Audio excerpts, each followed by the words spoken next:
하나님의 약속을 따라 성탄으로 오신 예수 그리스도, 그 예수는 당신이 친히 말씀하신 대로 고난을 당하시고 십자가에 달려 죽으셨습니다.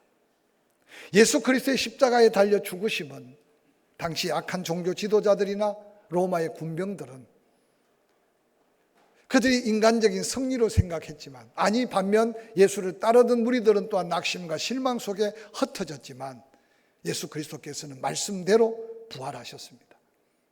부활하신 예수 그리스도께서는 40일 동안 어떤 모습으로 흩어졌던지 간에 흩어진 제자들을 하나 둘 불러 모았습니다. 그러고는 말씀하셨습니다. 두려워하지 말아라. 예루살렘을 떠나지 말아라. 이전에 들은 말씀 잊어버렸지만 다시 한번 너희에게 권고한다. 하나님이 약속한 놀라운 성령을 기다리고 사모해봐라. 예수님은 성천하신 그 이후로 제자들은 이전에는 들으면 잊고 들어도 깨닫지 못하고 감동이 없었는데, 부활하신 예수님을 만나고 난 다음 그들 가슴 속에 이전에 들었던 말씀뿐만 아니라 예수님이 유언같이 말씀하신 말씀들이 가슴 속에 끊임없이 도전되기 시작했습니다. 예수 그리스도의 부활을, 성천을 목격한 제자들은 감난산에서부터 안식일에 그들이 제재받지 않는 거리 마가의 다락방으로 한 사람, 두 사람 모여들기 시작했습니다. 성경 어디를 살펴도 누구의 강요가 없었습니다.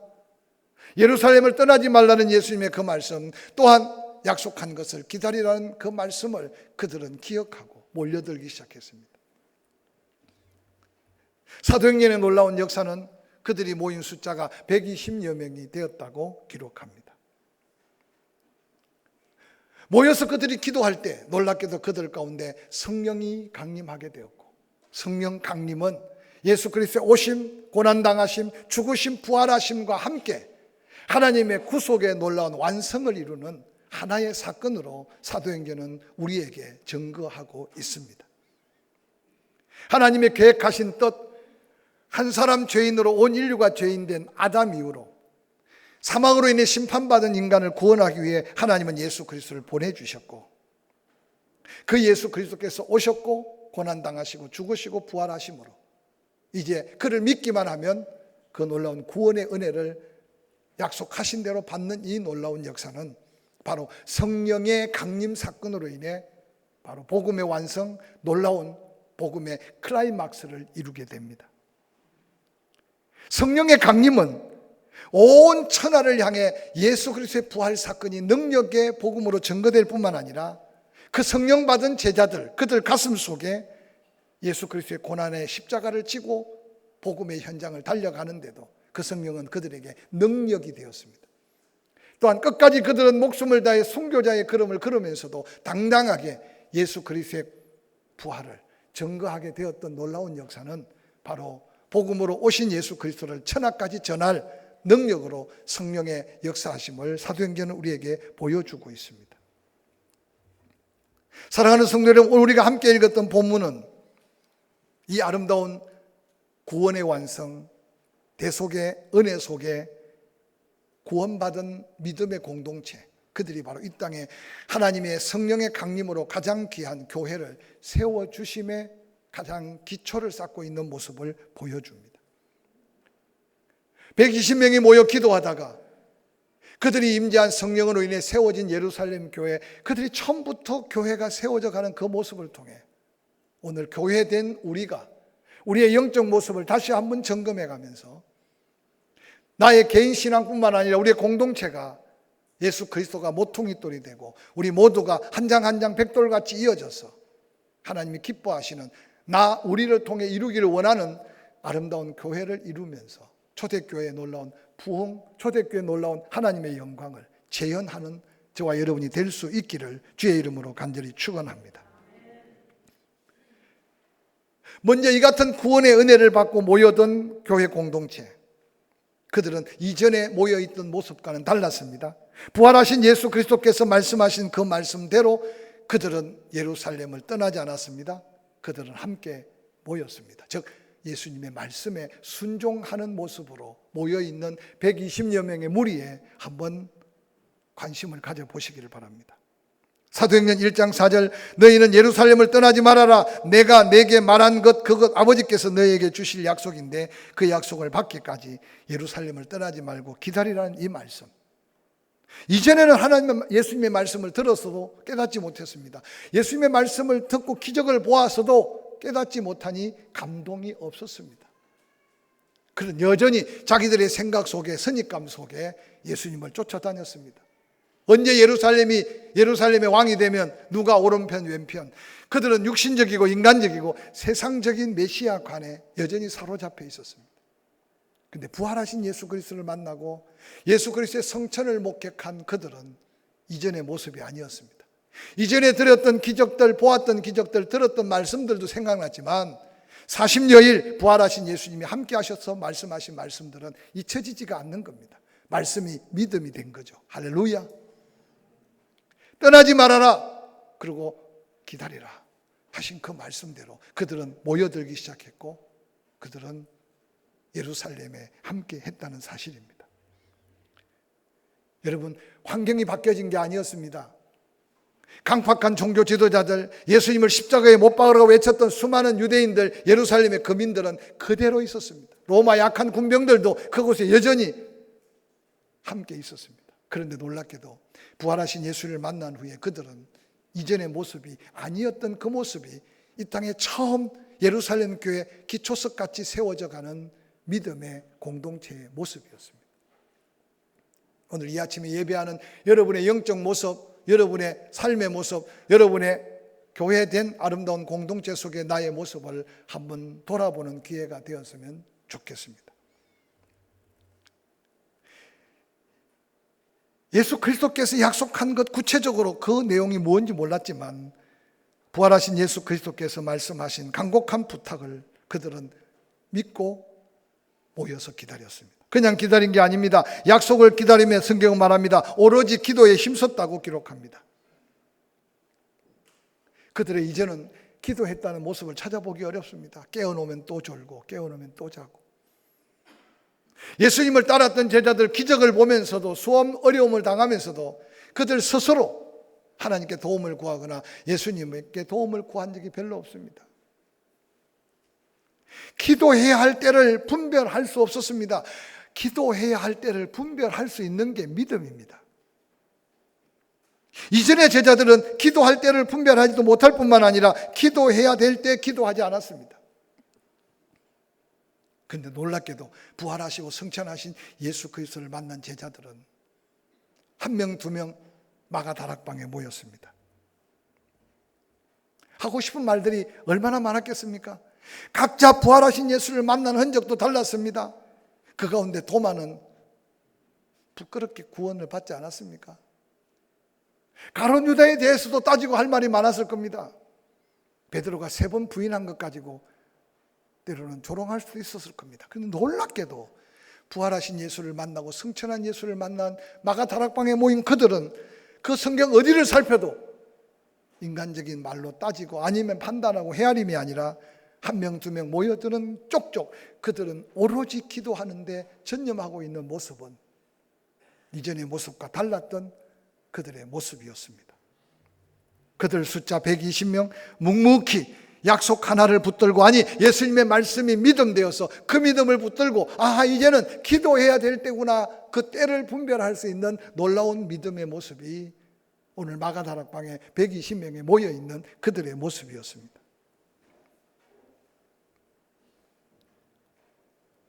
오늘 이 시간에 모여있는 귀한 예배 바쁜 시간을 쪼개고 힘든 삶의 전선에서 주의를 지키기 위해 몸부림쳤던 여러분 축복하고 박수를 보내고 싶습니다. 근데 여러분 마음 중심은 지금 어떠한지 한번 참 교회 기초를 쌓았던 어쩌면 그들처럼 3번 부인하고 도망간 사람도 없고 낙심하고 절망하지도 않았을 꾸준히 예수를 믿고 교회를 출석하고 다녔을 수 있을 겁니다. 근데 놀랍게도 오늘 변화받은 그들이 전혀 따질 것 없고 비판할 것 없고 헤아릴 것 없고 세상적 인간적 말할 것 없이 묵묵히 전혀 오로지 기도에 힘쓰고 있는 그들의 모습과 나의 영적인 지금의 모습을 한번 다시 점검해 보시길 바랍니다. 예수 그리스도를 믿고 구원받은 성도, 믿음의 성도에게 기도보다 더 위대한 삶의 도전, 삶의 행동은 없을 것입니다. 뿐만 아니라 우리가 하나님께 받은 은혜 중에 기도의 응답보다 더 큰 은혜가 또 무엇이 있겠습니까? 믿고 구원받은 성도가 할 수 있는 최선의 믿음은 기도라는 사실을 다시 한번 기억하고 기도할 때를 놓치지 않기를 주의 이름으로 간절히 축원합니다. 기도할 때를 분별했다면 기도하는 저와 여러분이 될 수 있기를 주의 이름으로 간절히 축원합니다. 함께 모여서 120명이 뜨겁게 기도하고 있는데 그 가운데 놀랍게도 베드로가 먼저 감동을 받았습니다. 베드로가 받은 감동은 오늘 본문 앞서 사도행전 1장을 보니까 가룟 유다가 예수 그리스도를 팔고 회개할 기회를 놓쳐버리고 스스로 목매어 죽어버렸습니다. 예수님이 12명을 제자로 부르신 것은 특별한 목적도 있고 그 12이라는 숫자는 완전한 숫자입니다. 누구의 잘못을 따지기 전에 가룟 유다가 한 명 빠짐으로 12명이 11명이 되어버렸습니다. 그때 모여있는 사람들 가운데 베드로가 말합니다. 예수님이 12를 뽑을 때는 그 중요한 의미가 있는데 안타깝게도 가룟 유다는 회개치 못하고 스스로 그 귀한 사명을 버렸다. 내가 기도하는 중에 우리가 약속한 것을 기다리되 우리가 준비된 모습을 보여두지 않겠느냐. 우리 가운데 예수와 함께 우리와 함께 다녔던 믿음의 사람을 뽑아서 12명을 채우자. 그래서 그 가운데 요셉이라는 사람과 마띠아라는 사람을 세워놓고 기도하기 시작했습니다. 그러고는 그 가운데 마띠아가 뽑혔습니다. 초대교회 성령에 사로잡히고 은혜에 사로잡히고 부활하신 예수의 말씀에 순종했던 제자들의 그 모습, 오늘 한국교회가 다시 한번 도전해야 될 교회의 가장 근본적인 영적인 모습이라는 사실을 기억하시기를 주의 이름으로 간절히 축원합니다. 성경 그 어디에도 뽑혔다고 교만했거나 뽑힌 데 탄력됐다고 시험 든 일이 없는 초대교회 성령의 역사함 속에 이루어져가는 이 역사를 우리가 사모해 가면서 오늘 약속한 성령을 기다리고 있는 예루살렘 교회, 어떤 면에서 창립 멤버, 이 지구촌의 교회의 가장 아름다운 모습으로 교회를 기초석을 놓고 있는 그들의 모습을 한번 묵상해 가면서 여러분 개인뿐만 아니라 우리 교회 공동체가 다시 한번 회복으로 나아가는 거룩한 도전이 이 말씀 속에 있기를 주의 이름으로 간절히 축원합니다. 들으면 잊어버리고 들으면 깨닫지 못했던 말씀들이 깨달아지는 게 은혜고 깨달아지는 대로 순종하는 그들의 모습 속에 우리의 믿음의 새로운 은혜가 넘쳐나기를 주의 이름으로 간절히 축원합니다. 떠나지 말라고 하니까 떠나지만 하는 게 아니라 그들은 모여서 오로지 기도하기에 힘쓰고 있는 그들의 영적 모습이 우리의 삶에 어떤 모습으로 도전되든지 간에 개인이든 교회 공동체든 기도해야 될 때를 분별하고 기도해야 될 때 함께 기도할 수 있는 포항침례교회 믿음의 공동체가 되기를 주의 이름으로 간절히 축원합니다. 기도하던 중에 베드로가 감동받은 대로 우리의 부족함을 채워가면서 하나님의 은혜가 응답이 하나님의 놀라운 새로운 사명이 주어지는 이 거룩함에 나아가는 이 걸음을 함께 배울 수 있었으면 좋겠습니다. 마띠아를 뽑아서 하나가 비었던 12명을 온전하게 하는 그 순간 그때가 오늘 사도행전 2장 1절 오순절 날이 이름에 유월절을 보내고 예수님이 40일 후에 즉 7번의 안식일을 보내고 7번의 안식일 토요일이 지난 그 다음 바로 주일날이 50일이 되는 오순절 날입니다. 이스라엘 백성들은 훗날 오순절을 맞이하면서 큰 은혜를 입습니다. 이른 비와 늦은 비의 은혜 속에 아름다운 열매를 거두어 첫 이삭을 하나님 앞에 감사로 드리는 놀라운 고백이 바로 훗날 그들이 드렸던 오순절날. 근데 놀랍게도 하나님께 받은 은혜, 그 은혜가 하나님의 모든 것임을 고백하며 감사하는 그날에 하나님은 놀라운 성령을 보내주셨다는 사실은 또 다른 은혜의 의미가 있지 않는가 생각해 봅니다. 저 우리의 삶 속에 예수 그리스도를 믿어 구원받은 성도에게 임한 성령은 우리의 모든 것이 되며 모든 것을 되게 하는 하나님의 능력이라는 사실을 믿을진데 이보다 더 큰 은혜가 어디 있으며 이보다 더 큰 능력이 어디 있겠습니까? 그런데 안타깝게도 우리가 이 세상을 살아가면서 구원받음의 은혜가 얼마나 소중한지를 어느 날 놓치고 사는 때가 너무 많습니다. 그 구원받은 자에게 주신 성령의 선물이 얼마나 놀라운 선물이며 얼마나 큰 능력인가를 깨닫지 못하고 세상에 자꾸 빠져들어가는 그리스도인들이 얼마나 많은지 모릅니다. 사랑하는 성도 여러분, 오늘 오순절 날이 이르러서 임한 성령의 역사가 내게 이미 성령의 선물로, 성령의 침례로 내 안에 있는 성령임을 다시 확정해 가면서 어떤 모습으로 구원받고 그 은혜 안에 첫사랑을 경험했던지 간에 그 은혜를 다시 한번 되새겨 보면서 그 은혜 위에 더한 은혜를 사모하는 저와 여러분이 될 수 있기를 주의 이름으로 간절히 축원합니다. 말씀에 순종하고 은혜를 구하며 기도하고 그들의 부족함을 채워서 온전한 공동체를 이룰 준비를 한 그곳에 사도행전 2장 1절은 이렇게 말합니다. 오순절 날이 이미 이르매 그들이 다 같이 한 곳에 모여 있는 곳에 홀연히 하늘로부터 급하고 강한 바람 같은 소리가 있어 그들 앉은 온 집에 가득하며 마치 불의 해처럼 갈라지는 것들이 그들에게 보여 각 사람이 하나씩 임하여 있더니 그들이 다 성령의 충만함을 받고 성령이 말하게 하심을 따라 다른 언어로 말하기를 시작했다. 오순절에 임한 성령은요, 그들에게 놀라운 능력의 약속으로 함께 했습니다. 성령이 너희에게 임하면 두나미스, 권능을 받게 될 텐데 그 어떤 것도 제한받거나 제재받지 않는 능력, 그 성령이 임해야 예루살렘, 유다, 사마리아 땅끝까지 복음의 증인이 되고 그 복음이 전해져야 우리 주님 다시 오시고 우리가 소망하는 천국의 영원한 삶을 보장하는 이 엄청난 복음의 역사를 위해 성령을 보내주셨다는 사실입니다. 그 성령은 소리 없이 조용히 오신 것이 아니라 청각적인 사건으로 소리를 들었습니다. 시각적인 현상으로 그들은 눈으로 똑똑히 보았습니다. 급하고 강한 바람 같은 소리가 저희 앉는 온 집에 가득했습니다. 불의 해같이 갈라지는 것 저희에게 보였습니다. 그 성령이 임한 후에 그들은 놀라운 감격과 감동 속에 사로잡혔습니다. 그 성령의 역사가 얼마나 강력했던지 구경꾼들이 모여들어 하는 말이 사도행전 2장 12절 다 놀라며 당황하여 서로 말하되 이 어찌된 일인가 하며 또 어떤 이들은 조롱하여 이르되 그들이 세술에 취하였다 하였다고 기록합니다. 술 취해 본 적이 있는 분들은 그래서 술 취함과 성령 충만을 같이 비교하기도 합니다. 같지 않습니다. 그러나 술을 사람이 먹고 어느 날 더 먹기 시작하면 술이 술을 먹고 그러고 이제 술이 사람을 먹어버린다고 하지 않습니까? 그래서 술에게 완전히 지배를 당한 게 술 취함이라고 말합니다.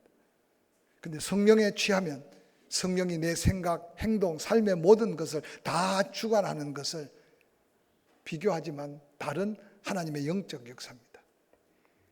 예루살렘의 구경꾼들이 보니까 그들이 생전에 보지 못해서 보지 못할 수밖에 없죠. 성령의 임재함이 이 땅에 일어난 처음이니까. 성령의 권능을 받자마자 그 가운데 베드로가 호련히 일어납니다. 사도행전 2장 36절 이스라엘 온 집은 확실히 알아라. 너희가 십자가에 못 박은 이 예수를 하나님이 주와 그리스도가 되게 하셨다. 성령 받기 전에는 계집종 하나가 물을 때 저주하며 도망갔던 베드로인데 성령 받고 나니까 그 엄청난 확신과 감격 속에 그 포악한 종교 지도자들, 그 완악한 예루살렘의 거민들 앞에 확실히 알아라. 너희가 십자가에 못 박으라고 외치며 십자가에 못 박은 그 예수를 하나님이 약속대로 주가 되셨다. 그리스도가 구원자가 되게 하셨다. 베드로의 이 강력한 말씀이 얼마나 강력했던지 그 말을 듣는 사람들이 마음의 찔림을 받습니다. 그리고 베드로와 다른 사도들에게 묻습니다. 형제들아, 우리가 어찌하면 너처럼, 우리가 어찌하면 너희들처럼 구원을 받을 수 있느냐? 베드로가 그에게 말합니다. 너희가 회개해라. 그리고 각각 예수 그리스도의 이름으로 침례를 받아라. 그리고 제사함을 받아라. 그리하면 우리가 받은 성령 너희에게도 선물로 주실 것이다. 할렐루야.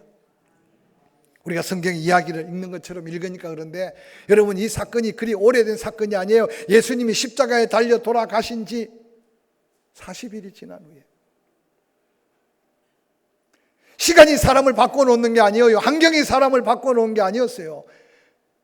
바로 약속한 말씀을 믿고 사모함으로 기다린 성령이 임하는 순간 그들은 이전에 베드로가 아니었고 그들의 이전에 그리스도인들이 아니었던 바로 예루살렘 교회의 모습을 생생하게 보여주는 이유가 무엇이겠습니까? 39절 이 약속은 너희와 너희 자녀뿐만 아니라 모든 먼데 사람 아시아 존까지 또 우리 하나님이 얼마든지 부르시고자 하는 자들에게 이 약속은 그대로 동일하게 은혜로 임한다. 여러 말로 확정하고 권하여 이르되 너희가 이 패역한 세대에서 구원을 받으라 하니 그 말을 받은 사람들은 침례를 받으며 이날에 예루살렘에 등록한 성도가 3,000이나 더했다고 기록합니다. 그 짧은 시간에 120명이 모여서 말씀에 순종하고 기도하며 그들의 부족함을 채워 기도하는 그 순간 임한 성령은 약속대로 그들을 권능 있고 능력 있는 그리스도인으로 세워가며 하나님의 영광을 드러내고 있습니다. 만물이 약동하는 봄에 가지가지마다 꽃이 피고 그곳에 열매가 맺히고 여러분 가장 아름다운 5월을 눈앞에 두고 있습니다. 오늘 성령 충만하여 외치는 베드로의 이 담대함이 여러분 심령 안에 은혜의 회복으로 인한 믿음이 되기를 주의 이름으로 간절히 축원합니다.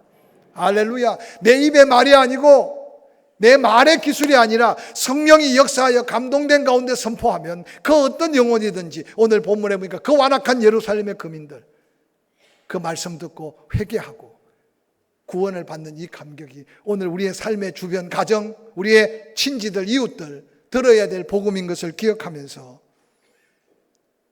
우리의 영적인 모습이 회복되는 은혜 안에 한 주간이 되기를 주의 이름으로 간절히 축원합니다.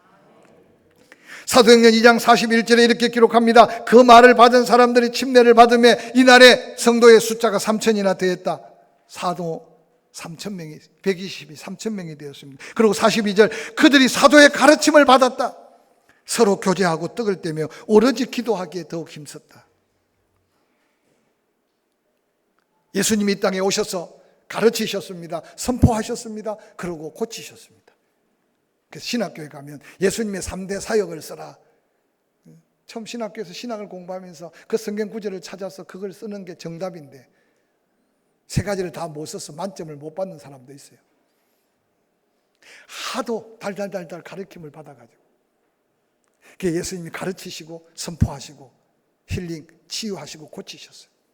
지금도 그 예수님이 우리와 함께 하시는 줄 믿으시기를 주의 이름으로 간절히 축원합니다. 그런데 오늘 초대교회 성령 충만함을 받자마자 오늘 거기에 모여있는 예루살렘 공동체는 사도들의 가르침을 그들은 받기를 시작합니다. 너무 쉽게 접근하면 안 됩니다. 여러분 오늘 살아가면서 누구한테 가르침을 받는다? 학교에서 학생이 수업하는 것 외에 인생에 뭔가 여러분 누군가 자문을 구해보거나 누가 가르침을 받고자 하는 일에 선뜻 여러분의 마음과 생각을 열기가 쉽지 않습니다. 그만큼 오늘 우리는요 각각 다 똑똑한 삶을 살아요. 그 오늘 예루살렘에 모인 공동체는 달랐어요. 그 성령 충만함을 받은 사도들에게 하나님 말씀을 풀어서 설명하는 가르침은 그들에게 진리가 되고 그들에게는 영적인 믿음의 근거가 되고 그 말씀이 믿음이 될 때 그들은 기도하기 시작했고 그 말씀으로 기도할 때 그들에게는 엄청난 능력이 나타났던 사실을 성경은 오늘 그대로 증거하고 있습니다. 가르침을 받은 그들의 모습은 어땠습니까? 사도행전 2장 24절 가르침을 받자마자 그들은 서로 교제했다고 성경에는 기록합니다. 오늘 한국 교회가 가장 시급하게 회복해야 될 것은 말씀은 많이 선포돼요. 듣는 말씀을 듣고 아멘은 해요. 근데 그 가르침 이후에 그 가르침으로 행동적 변화, 영적인 삶의 변화가 필요한데 오늘 예루살렘 공동체는 가장 먼저 교제가 회복됐어요. 여러분 어떤 모인 공동체든지 간에 그 공동체가 성공적인 모습을 가지려면 서로 교통하는 것이 얼마나 중요한지 모릅니다. 그래서 교회는 성도 간의 교제가 없이는 교회의 공동체를 온전히 건강한 교회를 이룰 수 없습니다. 왜냐하면 그래서 예수님은 교회가 당신의 몸이라고 말하셨습니다. 당신은 머리가 된다고 말했습니다. 또한 교회는 건물로 비교할 때 예수님은 모퉁이 돌이 되어서 그 예수님의 모퉁이 돌로 이어서 하나하나 백돌이 쌓여져서 건물이 완성되듯이 그런 아름다운 조화를 이루는 것이 이 땅에 세우신 교회의 아름다운 모습이라고 증거하고 있습니다. 예수님은 그렇게 말합니다. 내가 너희를 사랑한 같이 너희도 서로 사랑해라. 하나님을 사랑하느냐? 내 이웃을 내 몸같이 사랑해라. 이것이 율법의 완성이다. 이것이 가장 큰 계명 중에 계명이다 라고 가르쳤습니다. 조심스럽지만 이 아침에 도전합니다. 사랑받은 것에 대한 부담이 있습니까? 누구인가 잊을 수 없는 사랑의 은혜를 기억하고 있는 사랑이 있는가 말입니다. 또한 사랑해야 될 거룩한 부담 속에 그 부담을 갖고 사는 사랑이 있습니까? 용서해야 되는데 용서하기 위해서 사랑하려고 몸부림치는 사랑, 좀 더 가까워지고 좀 더 나누고 좀 더 섬기기 위해서 사랑하고 싶어하는 몸부림치는 마음. 오늘 현대 그리스도인들의 가슴 속이 냉랭해지는 이유는 가장 중요한 십자가 사랑이 식어져가고 받은 사랑도 잊어버리고 사랑해야 될 사랑도 놓쳐버려요. 예루살렘에서 여리고로 강도 만난 자, 제사장의 직분이 그를 불쌍히 여길 수가 없었어요. 가장 가까운 친구인 줄 알았어요. 가장 가까운 이웃인 줄 알았어요. 성전에서 늘 주여 주여 하는 레위인들, 그들은 저절로 와서 도와줄 줄 알았어요. 가장 가까운 이웃인 줄 알았는데 그들은 외면했어요. 그런데 살면서 늘 저주하고 살면서 늘 가까이 하는 것 자체가 죄로 여겼던 사마리아 사람, 왜 그의 가슴 속에 그를 불쌍히 여기는 마음이 있었을까요? 예수님은 오만방자한 종교 지도자들, 오만방자한 유대인들을 향하여 너희는 유대인들만 너희의 이웃이라고 생각하느냐? 유대인으로서 강도 만난 그의 곁에 너희가 그렇게 저주하고 멀리했던, 멸시했던 사마리아인이 돕고 있는데 그 강도 만난 자의 진정한 이웃은 누구라고 생각하느냐? 오늘 우리는 성경을 읽고 이야기하지만 그 당시 그들이 들었던 예수님의 말씀은 엄청난 충격이고 도전이었을 겁니다. 다시 묻습니다. 같은 교회 때마다 만나고 함께 사랑의 교제를 나누는 성도끼리 정말 이웃입니까? 정말 이웃이 되고 있습니까? 좋은 이웃. 함께 아파하고 함께 어려워하고 돕기 위해서 한 번이라도 찾아가 보고 기도할 때 생각나서 마음을 열고 기도하고,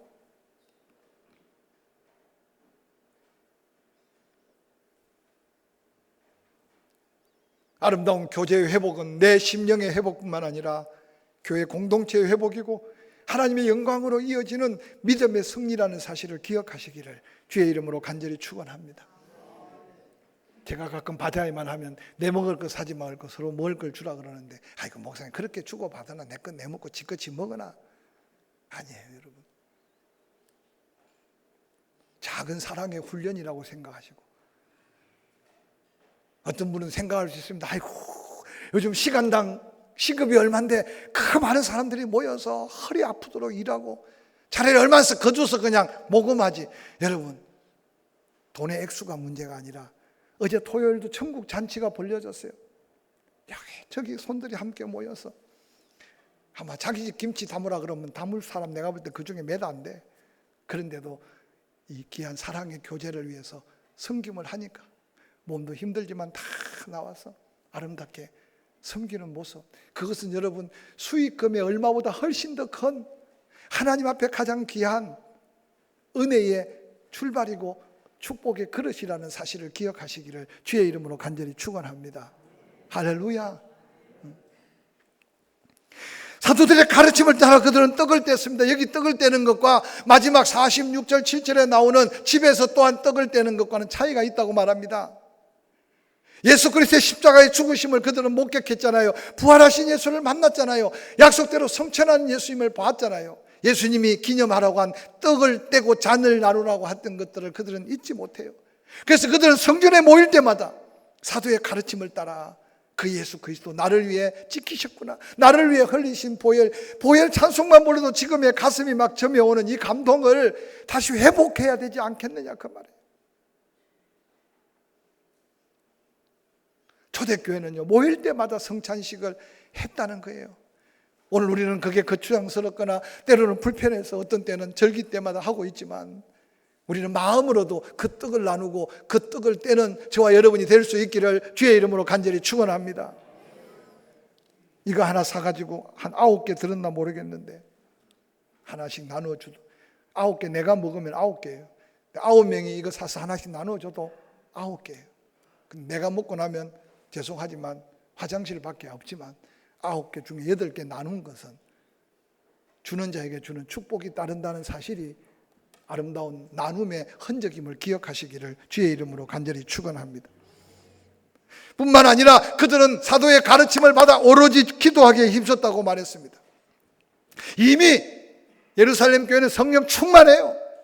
이미 사도들이 표적 기적을 통해 엄청난 하나님의 영광이 가득했어요. 그런데도 말씀을 듣는 순간 기도가 되고 사랑을 나누는 순간 더 가슴이 뜨거워지고, 그러고는 기도하라고 하지 않아도 그들은 기도할 때 기도하는 은혜를 사모하고 있는 것을 볼 수 있습니다. 이 기도의 놀라운 은혜 회복이 이 제단의 새벽에 어떤 모임이든지 모임 때 여러분의 기도가 그런 강구가 되기를 주의 이름으로 간절히 축원합니다. 그렇게 사도의 가르침을 받아서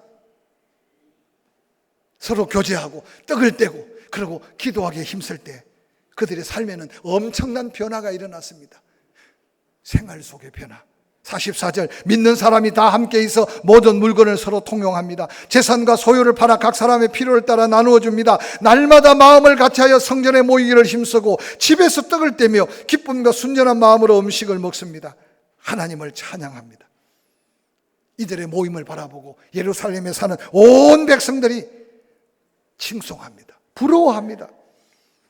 그로 인해서 사도들이 전한 말씀을 통해 영적 권세로 구원받은 자가 하루에 3,000명이 되었다면, 이제는 그 성도들이 배운 대로 말씀에 순종하여 행하는 삶의 아름다운 모습을 통해 주변에 수많은 사람들이 날마다 변화되고 구원받는 역사가 일어났던 것이, 복음의 감격 속에, 구원의 은혜 속에 하나님이 역사한 더한 은혜의 역사의 현장을 사도행전은 우리에게 소개하고 있습니다. 먼저 내가 살아야 누군가를 위해 기도하고, 먼저 내가 살아야 누군가에게 복음을 전할 수 있지 않겠습니까? 이 한 주간 고단송계를 보더라도 이 한 주간 하나님의 창조의 섭리를 경험하며 내가 이전에 구원받았던 그 감격을 조금이라도 회복하려고 회상할 때마다 잃어버렸던, 혹이라도 놓치고 있는 기쁨, 감격, 감사, 찬양, 할렐루야, 그 은혜가 회복될 수 있기를 주의 이름으로 간절히 축원합니다. 아마 생각해 보면 이전에 어떤 분은 주로 기도원에 가서 회개 많이 하잖아요. 올라갈 때는 힘들게 차가 어디 있었습니까? 근데 구원의 감격 속에 집회 끝나고 성전 밖에 나왔을 때 하늘이, 근데 여전한 하늘인데도 다르게 보이고, 나무는 여전히 그렇게 있는데도 다르게 보이고, 꽃 한 송이가 예뻐 보이고, 만나는 사람마다 천사같이 보이고. 여러분, 구원의 체험은 각각 다르고 그 구원의 놀라운 감격은 다 각각 다르지만, 놀라운 게 평생 잊을 수 없는 감격이 반드시 있다는 사실을 기억하고 그 감격을 다시 회복해 가면서 남은 생에 여러분 한 사람 한 사람이 하나님이 기대하는 이 땅의 가장 아름다운 교회를 이루어가네 주의 영광을 더 누리는 저와 여러분이 될 수 있기를 주의 이름으로 간절히 축원합니다.